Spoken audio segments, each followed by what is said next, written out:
Deep in the ocean, an orca pod is on the hunt. But these aren't your average orcas.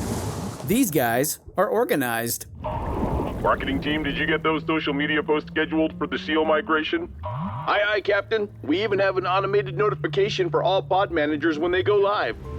They use Monday.com to keep their teamwork sharp, their communication clear, and their goals in sight. Monday.com. For whatever you run, even orcas. Go to Monday.com to dive deeper.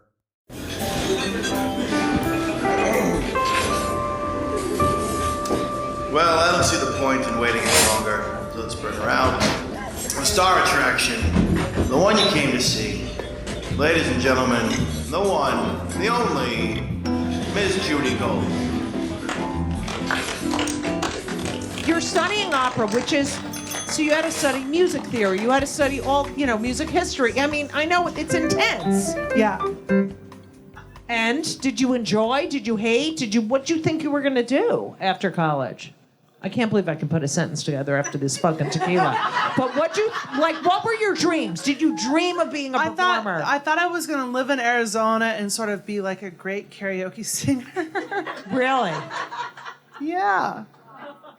Oh, that's so cute. I think it would have been great, too. I love karaoke. So you moved to New York right after Arizona? Like, what's the trajectory? Like, what happened? I lived there for like a couple years. In Arizona? Yeah, and I was singing like some Star Spangled Banners and stuff at some of the games. Where? Like, what games? At like the San Francisco Giants. Really? Like, spring training and the Oakland A's. Can we do the Star Spangled Banner, please? Go ahead. Start low key, low key. Low key. Oh, sir, can you see by the dawn's early light what so proudly we hailed on the twilight's last gleam? You're like Trump.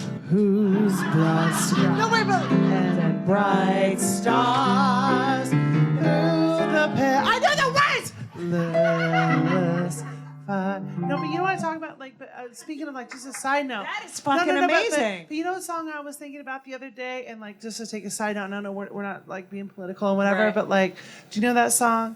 This land is your land, yes. This land is my land, from the Redwood Forum to the New York Island, from the Gulf Stream waters to the New York Island. This land was made for you and me. Cut the track. But what I love about that is like, and I know that people think that shit is corny, but like, but it makes you cry? It makes me cry because in a way, I'm a fucking baby girl. I cry at everything. But like, what I love about it so much is like, it's like a time like when we all sort of cared about each our other, planet right. and each other. And like, it's like do you remember the Native American, the Indian I actually don't know crying? if you can say that anymore, Judy. I'm not you sure. can't say Indian. But he was, and the Native American looking at the pollution and crying. Do you remember that? Yeah. I mean, that was in the early 70s. And look at where the fuck we are now. Yeah. I know. And then I'm over there today on Birkenstock.com. I mean it. And I'm like, and I want to get these, like, I got a lot of Birkenstocks. But do I get the new... Or to the vegan, or the vegan one. Dusty Rose slides. I can't. Because this land is your land. This is my land. Well, but do I get to have the pink slides if it's still this land is your land? Okay, so you graduate college. I'm bringing it back. You graduate ASU. Did you get good grades and everything, or were you in a sorority? Oh. I don't care to discuss that. Were you? Bitch, my mom made me. She did? Bitch, my mom made me. What sorority? What sorority? My mom wanted me to go in and try to pledge Pi Phi, and I was like, I don't want to do this. And then I pledged Alpha Phi for like a And I did it for a year for my mother, but I don't believe in that, and I love you. And All right, so you're in a sorority. So you stay in Arizona. Judy, Because I did not go. now. Where are you going, Irene? My God. Oh, all right. So Can I get 2 Cosmos for Sharon and Karen, please? Put it on their tough. So you stay in Arizona for 2 years. How long? I don't remember. I blacked out, but it was a couple years. And then, Well, I guess when do you move to New York? You're admitting the big piece of the puzzle. I worked at the original P.F. Chang's. No way! You did? Yeah.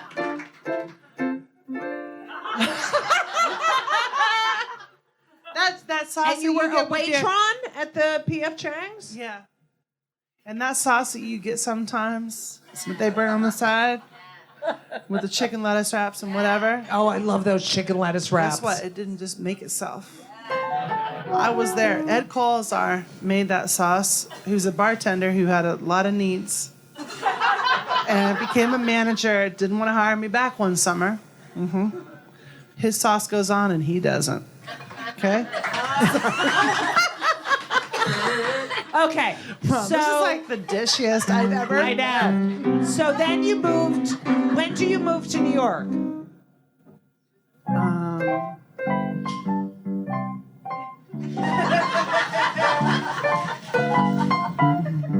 Start spreading the news.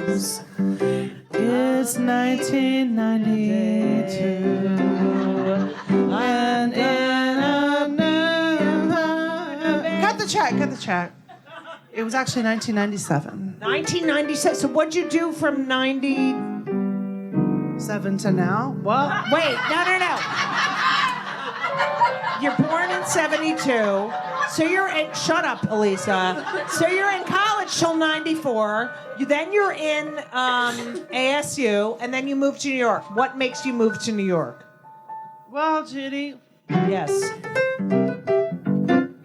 I like Debbie Harry and Blondie. Uh-huh. And that's why you moved to New York? Kinda.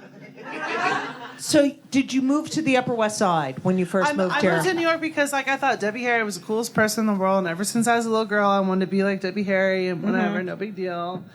And then I was like, I'll just move to New York and let's see what happens. And then, if that's your game plan, it doesn't really always Work out? work out for you immediately. Right. So you Pretty just specific.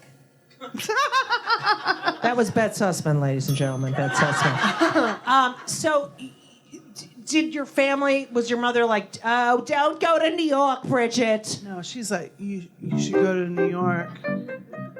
But the rest of them thought that I just had no direction, Right. no purpose, and bad anyone fashion else? sense. Okay. So were you the only kid in the family with the no direction and the no, Well, the reason I moved to New York is because I used to work at this resort called Quisisana in Maine. Wow. Do you know it? Do you know it? How do you know? Huh? Why is everyone mean to me? I didn't do anything. Let me tell you. I worked there, bitch. Right there. The fuck did I do? Bitch, I worked there, you fucking bitch. Yeah. This is like the new Bernie bro. I worked there, bitch. But but that's true. Like Quisisana was like it's like this resort in Maine, and the matriarch Jane just happened to die this last week, which Really? is really sad for a lot of us. But it was like sort of a dirty dancing kind of resort, and they like went around and they like went to different schools around the country, and they posted up a flyer, and they're like, "Would you like to spend your summers in Maine?" Singing and whatever. And so I did that and I auditioned for it, and they're like, you're the Quissy type. And it wasn't like you had to be like a fucking ready for Broadway star. You just sort of had to be like somebody with a good work ethic that had like a decent voice or whatever. But it was like Dirty Dancing in the way that like there were shows at night, and then like you would have a job during the day.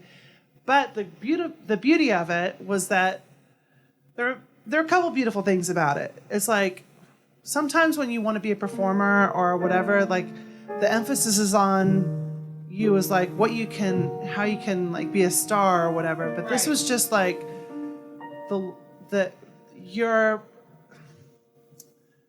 she can back me up, but like it was about like in this resort, and I could cry because Jane just died, but like you would go and like you would like do these shows and maybe you weren't the best of your class or whatever, but you were really good and you loved being a part of a community. Right. Right. And then you have these shitty jobs. You like either be like a waitress or whatever. But you felt a part of something You felt bigger. a part of something. And then, but they were also like great New York people would be there as like guests. Like Monty Hall was a guest. And No like, way. Yes. I was trying to drop that name first because By the way, Jew, Monty Hall. It goes downhill from there, but all these people like, and like, so the first time I ever came to New York was a Quizasonic guest was like, come stay in my place, come stay in my house and whatever. And they happened to be like this Toys R Us family, right? And so the first time I ever came to New York, I stayed at this like Fifth Avenue apartment. No way. And I was like, I think I'm gonna move to New York. That's funny. So you decide to move to And New that's York. exactly what happened. But you know, the Quissy family, like, it's like, they sort of like, I was like going to school on the West Coast, like Arizona State, and like sort of, but they made you feel like you were, even if you weren't like a star, they made you feel like you were a star. Right. You know, so you had the confidence to face New York, and that's why I feel like I had the confidence to move here. So when you moved here, did you move to the Upper West Side? Yeah, I've been there ever since. Yeah, because you lived in a ground floor apartment. Do you still live there? I moved around the corner. I'm now, But you were in the ground floor apartment for a long time. For 16 years, and now Right. I happen to be around the corner in a penthouse, but it's not. I'm the same person. So you moved to the Upper West Side and you work in restaurants, correct? Yeah. What are some of the restaurants you worked at? Ruby Foos. I loved Ruby Foods, right next to Caroline's. Before Ruby Foos, well, the one on the Upper West Side Yes, is the one I worked at. the one in the 70s, right? And then I also before that I worked at a place called Main Street, which is closed. And then Right. after Ruby Foos Upper West Side closed, I worked at this place called Ocean Grill. Oh, we had a date there. Elisa tried to break up with me at Ocean Grill. Yes, you did. Yes, you did. Oh, that was Atlantic Grill. Oh, all right. Same thing. Same management. But let Same me tell you. management. Yeah. Let me tell you, like, I would never let my friends know where I worked. Why? Because I didn't want my friend Dan, who's Dan from the Dan band, if you... Oh, I love Dan. I love Dan. Dan, I was like, I will never tell you where I worked. And then I finally fucking told him that I worked at fucking Ocean Grill. Right. And he came by. Like, you don't want anybody to see you. Right. In that Environment when you're 40 years old. And I'm not saying that there's anything wrong with waiting tables when you're 40, but if that's not what you want to be and you've been doing it for 20 years, it's hard for people to see you that way. Do you know what I mean? Yes, of course. And he still would make fun of me for it. So you're working at a restaurant. Are you performing? Are you going on auditions? Do you have an agent? I'm performing. Like, sometimes people be like, oh my God, I saw you at blah, blah, blah. Okay, great. Here are our specials.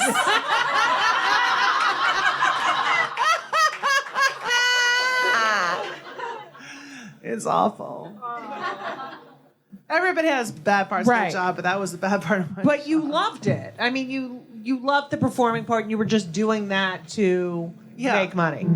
So, in 2009, you meet Amy Schumer. Is that correct? Yeah, that sounds about right. Yeah. How'd you meet her? Well, it depends who you ask, but in my opinion, I met her at the Just for Laughs Comedy Festival. So you're in Montreal. Montreal. And why are you there when you're not a comedian, quote unquote? Like you're not a traditional comic. Because somebody brought me there as a charity case for like this cabaret singer. Oh, I love that. No, but I think that like they were like unsure of me and they brought me anyway. Right. And I was up there and then like I was like hiding in my hotel room and like Amy we were on this like dirty. Amy Schumer. Sorry. We were this dirty. We were on like dirty women or nasty. Oh women. yeah, the nasty show. The nasty show. And There's then a nasty. Amy like sort of taking like a thing to me and she's like, and I was like, she's like, hey, let's go down to the bar because like at these things it's like all networking. Like right. It's everybody, so... you're at this big. It's a big comedy festival, but everybody stays at this one Hyatt, and everybody goes to this one. They all. It's basically like this, okay? You're talking to me, and I'm looking around the room to see who else I can fucking talk to. Yeah. It's awful. It's awful. And when you already feel like you don't belong, it's not a place you want to go. But Amy's like, just come down. We'll have some fucking wine. We'll have some Chardonnay, whatever, and then we just hit it off from there.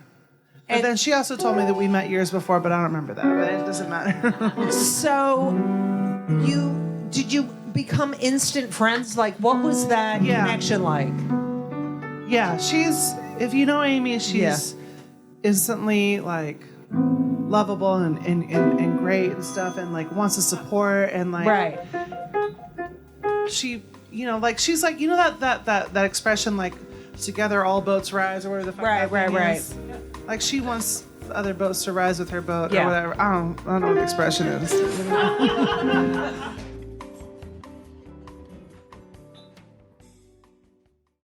This episode is brought to you by Progressive Insurance. Fiscally responsible, financial geniuses, monetary magicians. These are things people say about drivers who switch their car insurance to Progressive and save hundreds. Visit Progressive.com to see if you could save. Progressive Casualty Insurance Company and Affiliates. Potential savings will vary. Not available in all states or situations. In the meantime, you had a band called Tender Moments, or do you still have them? Yes, you do. Judy. You do. But we're about ready to celebrate our 10-year anniversary, as Sharon and Karen can tell you. So you have this band, Tender Moments. The Tender Moments. I want to call them the White Cotton Panties, and they're like, no. And how did you meet the other band members of the Tender Moments? Well, the original lineup, we used to be part of a softball team. And then, like, the original member of my band, and, like, this sounds, like, so disgusting, but this is the truth. We were on the softball team. I was, like, really depressed. And which softball team? Well, it's called Team Pressure. And I was really depressed, and Murray Hill's, like... I love Murray Hill. Murray Hill was a guest on the podcast Murray as well. Hill, I love. If you guys don't know Murray Hill... Now, how did you meet Murray Hill? Before Amy? Oh, yeah. I've known Murray for years. Murray gave me my first gig in New York. Okay. So Murray and I are good friends. We talk all the time. Murray. But short story long, what was I saying? That you... Softball. Softball, yeah. So I was depressed because, like, my dad and sister were dead. Who cares? But anyway, Murray's like, you got to get out and get some vitamin D. So he's like, come to softball. And so I went to the fucking softball team. Anyway, short story long. It's not the time, Bet. Anyway, what was my point? Murray Hill, the Tender Moments. Oh yeah, the band. So anyway, like I decided to start a band, and I asked this guy if he wanted to be in my band, who happened to be on the softball team. He was on the softball team, and he. What is this a softball team? He also happens to be Ad Rock from the Beastie Boys. Who cares? Yeah. But he was the first person to join my band, and then I joined. Beastie Boys, all Jews, you motherfuckers. Joe. But he joined my band, and he was like a fan of, like, he'd already seen some of the stuff I did, and he was like, he really encouraged me to just be like, sing the song about tits that I like to sing and other shit. Like, he was just like, he was like, lean into, like, the you of you, basically. Right. And change my life. So before that, were you more like, I have to fit this sort of, if I'm going to make it in New York, or if I'm going to make it in this industry, I have to fit a sort of... Well, before that, I was working with somebody else, and when we were doing like a cabaret thing that was working out okay. Right. But it was like, I think that what's important for anybody listening or anybody watching or anybody thinking about what they want to do it's like when you really finally listen to the you that is you, and I know that sounds like so simple. No, it's so true. But like Adam Adrock, whatever. Adam Adrock, Jewish friend. But if you he just like, I was like, my ideas are like, they're like so dirty or like whatever. Right. And he was like, do you, basically. He's like, do your thing. And ever since he said that, my life has gone from 0 to 60 and beyond. Right. So do you feel like before you were trying to fit some sort of, like, because I know through my career, I was told, dye your hair blonde, straighten it, do this. And then until I finally said, you know what, fuck you. I got, that's when I felt free. And Because like when you hear like Judy Gold, you think of, and I mean it like in the best way, like there's only one Judy Gold. You think of like what you encompass and who you are and what you are. And it's like, and you're an institution and a legend, and I mean that. Like, I think that, like, it's true. And it makes me want to cry. But it really is like, no, but I mean, like, if you think about like, oh, the Comedy Cellar and like, and all these like, comedians and whatever. But like, if I think about you and like your body and your spirit and like, and who you are and like what you've had to overcome to become you, and sort of not just when it was trendy, you know what I mean? Right, yeah. But like you've slugged it through and you've made Judy Gold, and I mean, let's take a second for that. Let's take a second for that.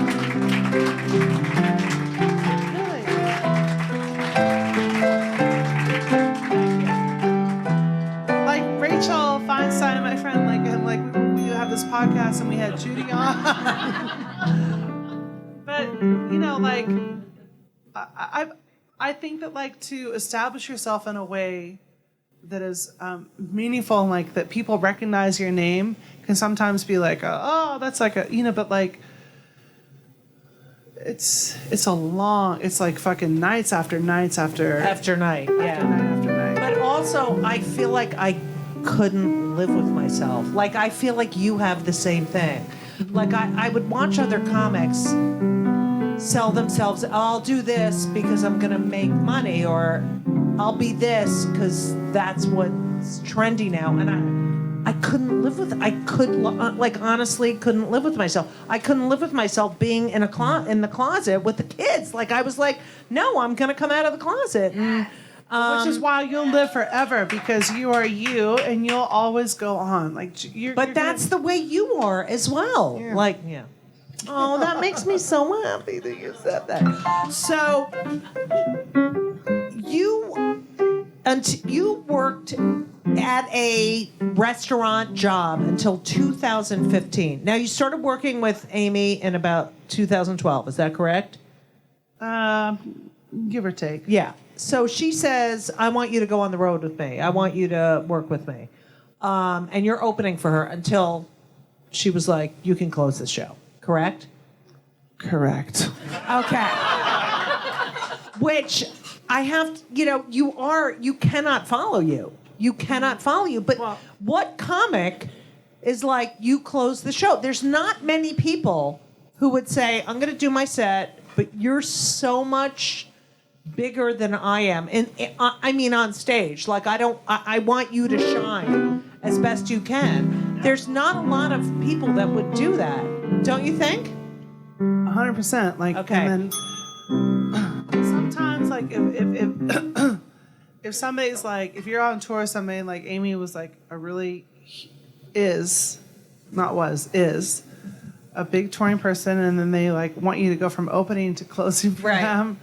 Like, I understand why she wanted that, and there's like pros and cons about it, but it's also incredibly generous that like she Amy, she looks out for the people around her, and she Right. wants people to succeed. And she always is like, and like behind the scenes, just like whenever it's like if I'm doing a TV thing or whatever, she's like, how can I help? Can I put some input? I don't want any credit. Like, just, do you want me to do this? I just wrote, if you want my name on it, I'll put my name on it. If you don't, I won't. Like, how can I help? And like, there's not a lot of people like that. I have to tell you, I just not wrote a a lot of book. I people just like finished that. my book. It's coming out in July. Really? Literally, I call her, whatever you want, say this, say that. Like, it's unbelievable. yeah. So you work in restaurants. Tell me what it felt like to finally say, quitting this job, I'm fully a performer now. Have you guys ever been in hell? Oh man, I wish I could remember what that felt like exactly. Right. Because like I was like, I don't know if anybody's ever worked in a restaurant, Yes. but restaurant managers are Miserable. Satan people, dicks. Yeah. Right? No, they're many of them, many yeah. of them. And then finally, like I was like working in this Ocean Grill, and I was on the Upper West Side, and like my schedule was like complicated because I was like touring a little bit, and like I was just keeping it because I had health insurance. Okay, whatever. That's Jewish of you. And then, but anyway, short story long.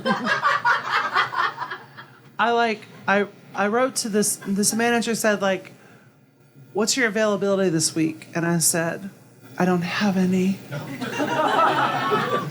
I'm not coming back. Send.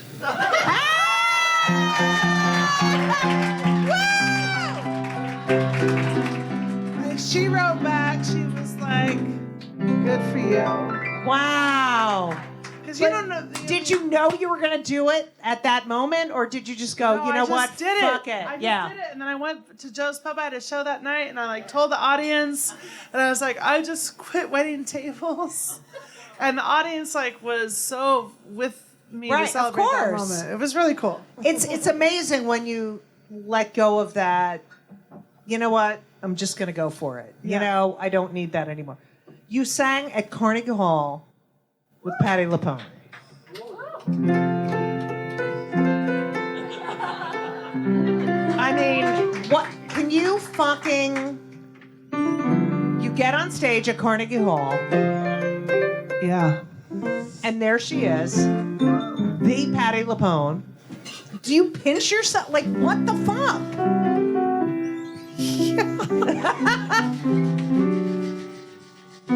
I'll take a Cosmo too.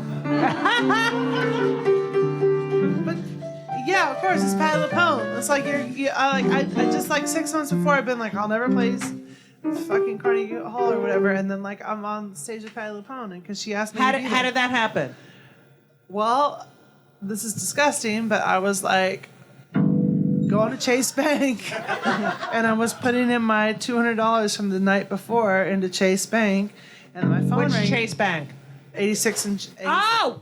86 And in Columbus? Yeah. That's where we go after therapy. All right. After So I was there putting in my $200. I was putting in my $200 from the shift the night before. Right. And then my phone rings, and it's fucking my friend Scott Whitman. And he's like, I'm on the phone. He's like, I'm on with Patty. I was like, oh, hi, Patty. Wrong. And she's like, we want you to sing at Carnegie Oh. Hall, like whatever. And I was like, okay. And then I was like, don't say it if you don't mean it. And then I was putting in my money, but the beeps of the deposit were like getting in the way of our conversation. It didn't matter.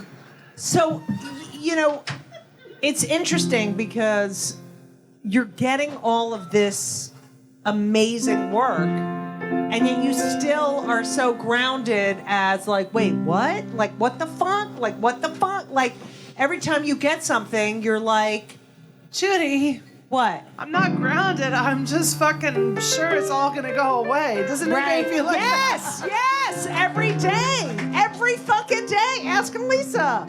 I'm like, don't get excited. I don't even tell her about shit I do. I'm like, I can't tell you because it's just gonna never happen. It's the sadness of this. Okay, so people call you. People call me A punk rock cabaret person. a punk rock cabaret singer. An alt cabaret person. A loud, brash, crude, foul-mouthed, which I fucking love. That's Kind of good. I mean, you are really. Who were your influences? Like, who do you think back and say, this person is a little part of my. Would it be like If I had to name all the people that meant something to me, I'd say that. Not yet.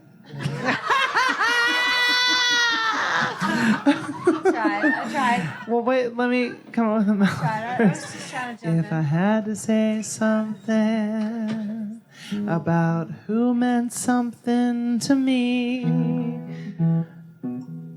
Wait, not yet. It's too soon. It's more. It's that Coke. If I'd like to thank some people now. Okay, wait, who hold meant on. something to me. Why don't you guys write? I like Barry Manilow and everybody says, is this a Cosmo? Wait, you went from tequila to vodka. I'm drinking Cosmos tonight. I'm drinking Cosmos tonight. I've had so much tequila that I don't know I feel it, but I'm drinking Cosmos tonight. So you went from tequila to vodka. Well, wait. Okay, sorry. What was your question?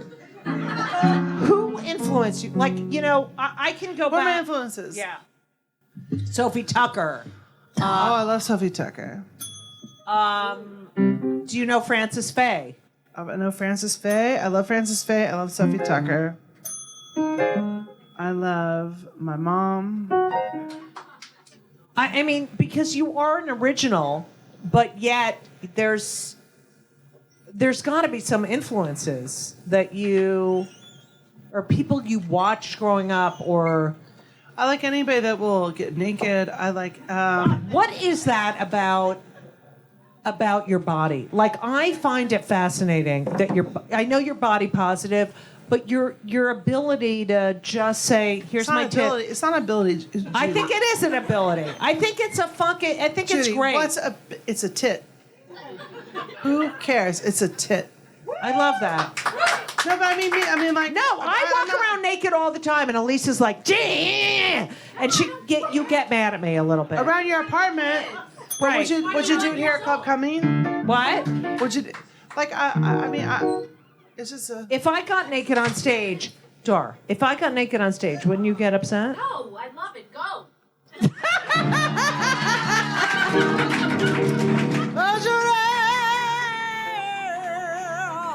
No, but you're very.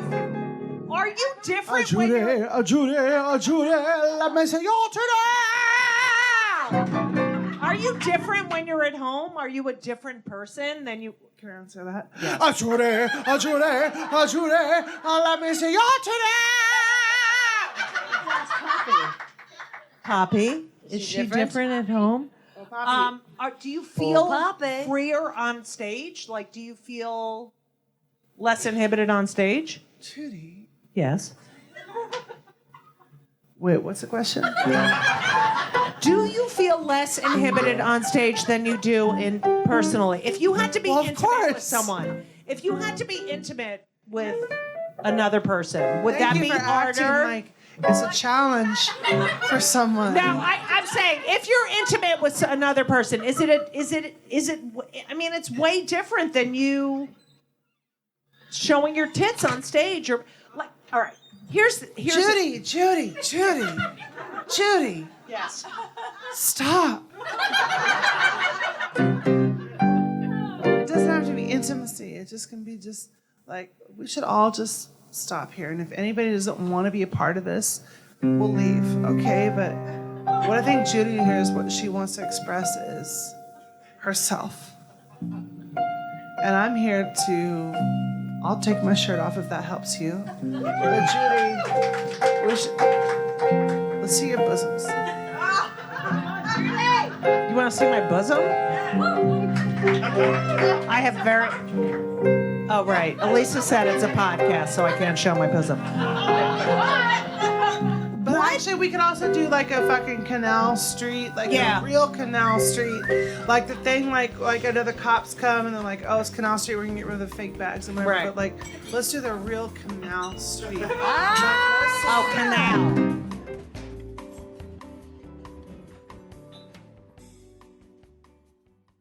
This week's episode of It's Judy's Show with Judy Gold is sponsored by BetterHelp. And if you know me, which I think you do because you're listening to my podcast right now, you know that I am a big advocate for therapy. I think it benefits everyone. I think there's so many people who need it, who don't partake. It is so important for your emotional health and well-being.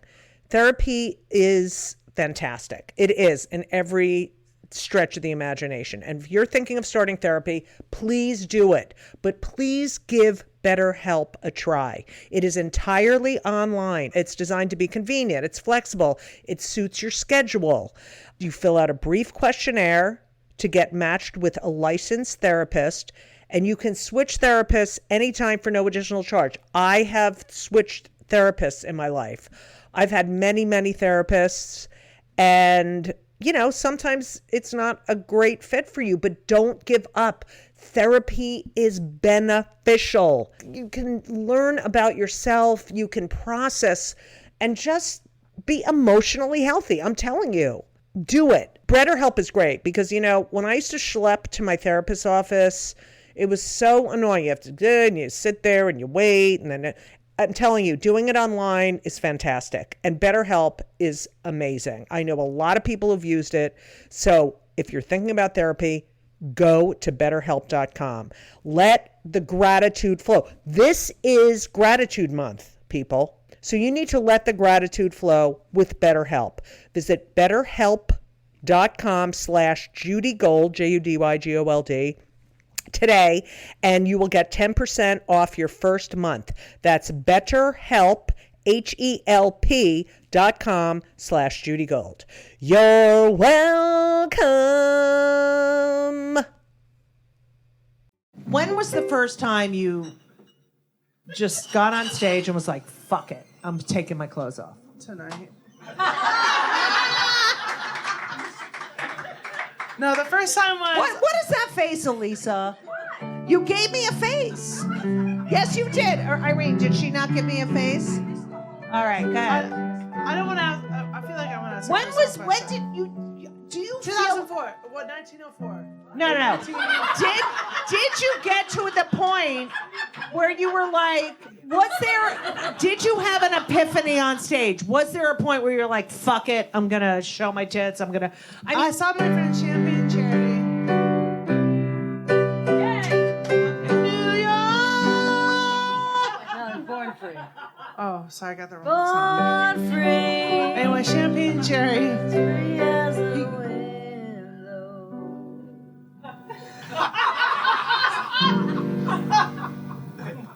Sorry.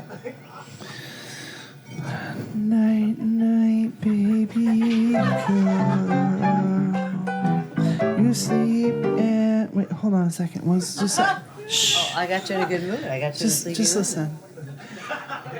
It's night, night, baby girl. It's nice. Oh, we're not there yet. Okay, and we'll come back to that. But what was the question?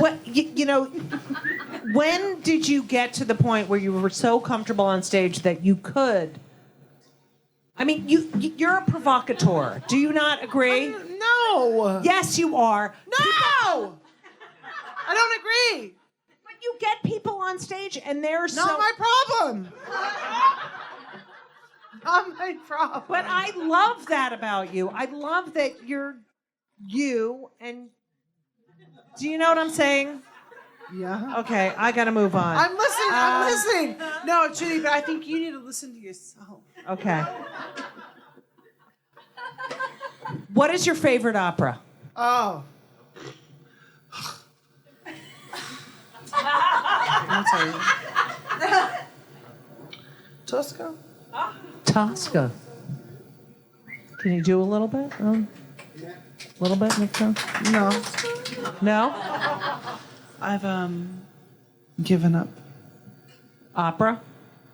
Given up. Oh, just giving up generally? Do you go see the opera? I don't, but I did watch a Pavarotti documentary. Please note that in your podcast. Did you like the Pavarotti documentary? Oh yeah, I cried. Next question. Okay. You did Comedians in Cars with Jerry Seinfeld. The way that your audience feels so disinterested in the questions that you ask me makes me wonder if they hate me or if they hate you. Oh, they hate me. They hate me. They hate me. So, We love you both. thank you. So Shenanigans. you did Comedians in Cars. Yeah.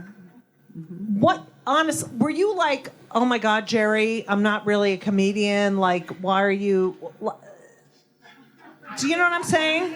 Because you're not a typical stand-up comedian. Thank you, Judy, for reinforcing the things that people might think about me. No, but I did feel that way. I was like, come on. Like, So come he on. called you and asked you if you would do it. Called me on the phone. And you said, Your thing says Jerry Seinfeld, and you're like, Jew. and you pick up and you say, hi, Joe. I'm just kidding. Hi, Jew. Joke. That was Shalom. I can't. Yeah. I was making a joke, but it's not funny, right? I was Whatever. Who cares? We don't care about them anymore. All right. So Jerry calls you and says, I want you to be on Comedians. And you know him through just some being... vacations. Or whatever. Okay. So you and Amy would go on vacation with him and his wife. Yeah, and Chris Rock. And Chris Rock. I love Chris Rock. Anyway, And where would you go? When you were going... Bahamas. I'm sorry, stop. No, but when you were going on, you're coming from this, like, you meet Amy. Amy becomes like Amy, and you're like, oh my God, we're going on vacation with Chris Rock and Jerry Seinfeld. Were you like, oh my God, we're going on vacation with Jerry Seinfeld and Chris? Were you like that, or were you like, oh, we're going on vacation with Jerry Seinfeld? Both. Right. Because I'm also like, at first you're just like, oh. Right. But then you're also like, well, they want me there for a reason. So, Right. So you just sort of balance it. Anyway, nobody gives a fuck. Yes, they... What was the point? What was the question? No, I'm just saying, were you pinching yourself? Were you like, oh my God, I'm on vacation with Jerry Seinfeld and Chris Rock? Yes, I was. You go on Comedians in Cars, drinking coffee, whatever the fuck this show is. Were you shocked when he called you? Like, yes. Because even though I've been on like 19 seasons, you're just like, what do you want with a cabaret singer? Right. And you're sort of looking back at them. Mm-hmm. But it's like Jerry Seinfeld, and you're like, okay, because I love Jerry. Right, of course. I think he's the king. Like, right. If you have to sort of like, he's one of the kings. Like him. Right. There's a couple kings of comedy. Right. He's one of them. Anyway, short story, doesn't matter. But I was doing it the whole time. And I was like, why am I here? Why am I here? Why am I here? You But I talked. feel that way about most places that I am. Right. So you're always pinching Including yourself. right now. Right. Great. So Pinching myself that Judy Gold said, Bridget, would you come to the East Village and do this? And you were like, fuck no, but I'll do it for No, you. but you always think, you're just like, why does anybody want me there? And then, Oh, shut the fuck up. fuck you! So you say that you related most to John Belushi. Do you remember that? I love John Belushi. And I see the connection. I do see the connection. What was it about him that you... John Belushi? Yeah. He's kind of wild. Right. And a little piggy. Right. By the way, for the listeners, Bridget is playing with her her necklace. Yeah, and I'm thinking... Go ahead. And she's thinking. Well, But you said I relate to. If I could think of any performer, it would be John Belushi. That I could relate to. I stand by that, like in the way that, like the non-trendy way. It's Right. cool to be. Like I like that John Belushi was just not playing. Like I like to be in a situation and just see where it takes me. Right. Right. And I feel like John Belushi feels like the purest version of that. And Right. and the modern version of comedy that I've seen, like I feel like he just is. It was only about making the people around him laugh and feel a little bit unhinged, and I just love that. Right. You fucked Ray Fiennes, is that correct?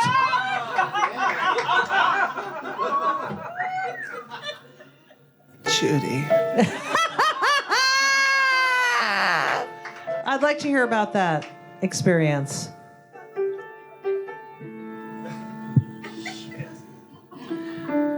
Hit the track.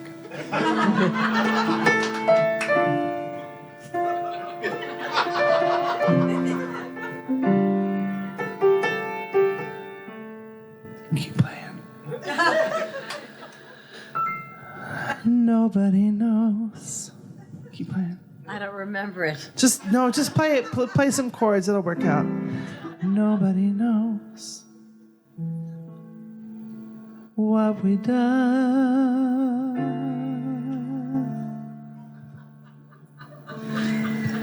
You were the movie star. I am the one. Put one chord. Thank you. New chord. New chord. New chord. I don't know. I don't know what. New chord. Judy's talking about. What? What I did was.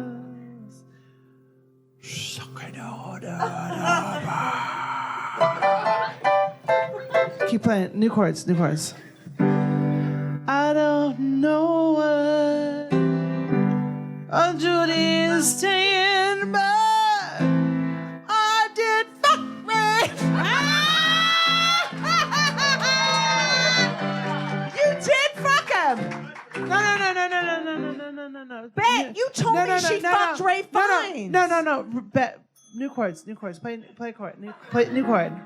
New chord. New chord. New chord. Go ahead. New chord. New chord. New chord. New chord. New chord. New chord. New chord. Yeah, that's good.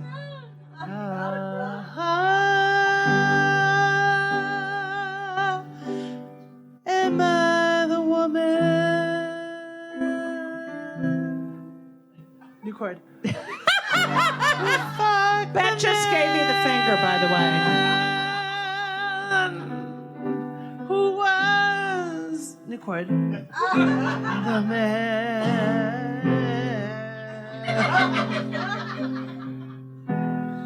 I am the woman who fucked the man. I'm just peeing. Not to pee. You're peeing? You guys talk. Okay, Bet's gonna pee. Did you fuck Ray Fiennes or no? Look, no, I can't talk about that right now. Okay. So you fucked Ray Fiennes. Now, don't tell me to rap. All right, No, I have to rap. We actually have to stop. Okay, but you did sing at Amy Schumer's wedding. Not my problem. A beautiful song. Yeah. Oh, I love this song. Can we sing it right now? Go ahead. We love you. I can only give you love that lasts forever, and a promise to be near each time you call, and the love whose burning light will burn the morning light. That's all. Be short, don't worry. Start over. Server. Is it a good key? No, it's too high.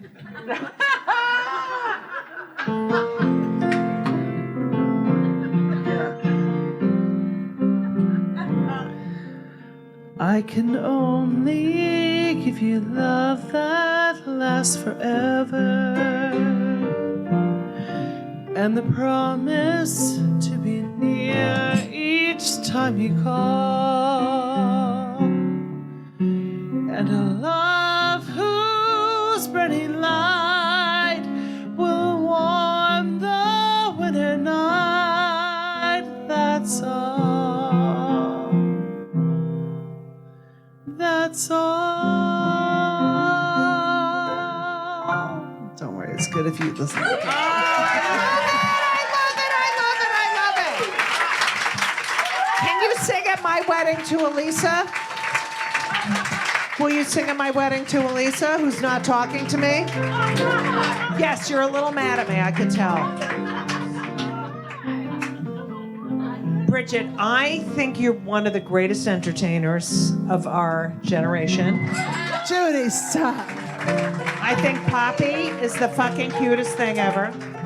So I have 2 questions for you that I ask all my guests. Number 1, are you on any antidepressants? Just alcohol. Alcohol. Excellent. Number 2, it is called Kill Me Now, my podcast, and it's because I get pissed off at everything. What pisses you off more than anything in the entire world? Right now? Like, period, in your life. But right now? Right now. Yeah. Me? No. Trump's too easy. Right. I'm sorry if this is you. But I don't like people on Instagram. Let me finish. Go ahead. Instagram. Looking at the floor and posting about how their life's so fucking great and how your life can be better. I want them. Fuck them.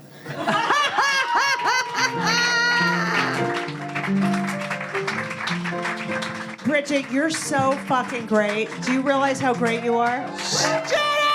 I mean, you're so fucking great and such an original. Wait, stop. Yes. Can we give a special moment? Yeah. And I'm not trying to be like happy hour at Fonda, which is where I was. But I also want to celebrate just not that those prices were so reasonable, but I would like to. I thought you were going to ask me to go TT in there. All right. What I would also like to say is let's take a special moment and remember that Judy Gold is 100% original and has always been doing her own fucking thing.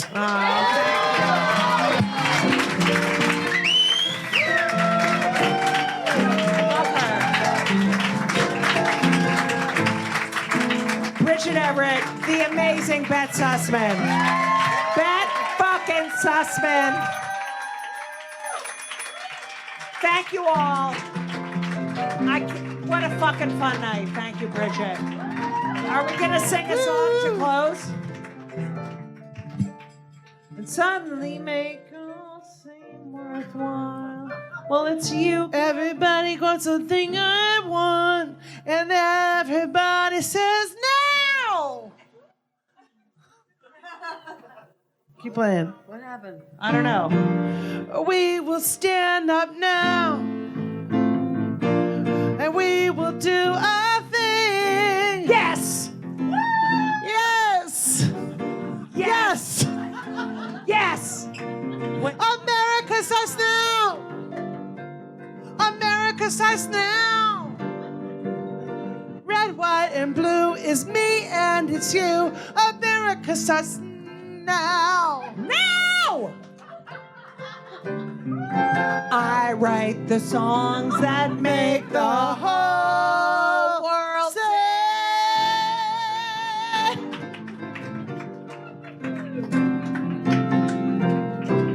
Okay, we're waiting for you, Bette. Bernie Sanders, Elizabeth Warren, I hate Trump. Good night, everybody. Thank you all. Thank you so much for listening to part 2 of Kill Me Now with the amazing Bridget Everett and Bette Sussman at the piano. If you like the show, make sure to subscribe and leave a review. It helps more people to find this incredible show. 5 stars only, please. That's the only review you can give me. Listen to the following dates. See if I'll be coming to a town near you. I'll be appearing in Women on Fire, Stories from the Front Lines, as part of their rotating cast on March 13th, 14th, 15th, and 16th at the Royal Family Performing Arts Space in New York City. On March 18th, I'll be at Gotham Comedy Club in New York City, performing in the wonderful show Homo Comicus. And I'm so excited that Varla Jean Merman and I will be performing the Judy and Varla show at Joe's Pub April 23rd and April 24th in New York City. Those tickets are going to sell out fast. So you can get tickets for all of these events at judygold.com, and a lot of exciting dates will be announced very soon. So stay up to date on all new dates. Make sure to follow me on Twitter and Instagram at Judy Gold, JEWDYGOLD, like Jew Gold, okay? And thank you again for listening. And as we always say, so long! And everything was wonderful. I'll see you soon. Thank you for the visit. So long.